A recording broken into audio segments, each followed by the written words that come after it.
À Venise, il y a des déclarations communes et puis des divergences. Je viens d'apprendre que le président Mitterrand a sèchement refusé, c'est ce que dit la dépêche de l'agence France-Presse, sèchement refusé la création d'un groupe réunissant les ministres de l'agriculture des 7 pays les plus industrialisés, proposé par le président américain Ronald Reagan pour faire avancer le dossier de la suppression des subventions agricoles. Et puis en revanche, on s'est entendu, on a fait des déclarations communes entre les 7 pays occidentaux, déclarations sur le Golfe arabo-persique, sur sa sécurité, sur le terrorisme ainsi que dans le secteur économique et monétaire. À Venise pour Antenne 2, Georges Bortoli. Qu'ont-ils en tête les chefs d'État et de gouvernement réunis pour la traditionnelle photo de famille chaque année à chaque sommet? À Venise, Ronald Reagan songe probablement aux navires soviétiques qui croisent dans le Golfe Persique. Maggie Thatcher, elle, a gardé la tête en Angleterre où se préparent les élections. François Mitterrand pense peut-être aux dossiers économiques qui seront au centre des discussions de la journée.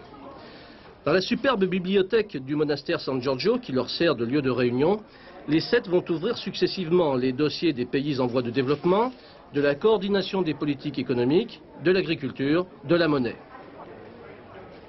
Regardez cet appareil. Il permet aux conseillers des chefs de délégation, Jacques Attali pour le président français, de communiquer avec les experts qui sont placés dans une autre salle. Les experts lisent sur un grand tableau la précision demandée par le conseiller et inscrite au crayon électronique sur l'écran placé devant lui. Ils répondent rapidement. En fin de journée, on savait que les décisions prises à Tokyo sur la coopération économique étaient renforcées et que les discussions sur l'agriculture étaient effectivement parfois un peu serrées.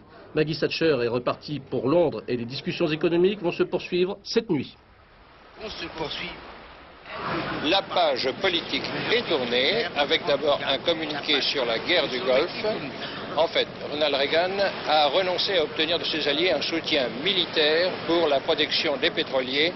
Les 7 ne joueront pas pour l'instant ensemble les gendarmes du Golfe. Autre grande question politique du jour, celle du désarmement nucléaire.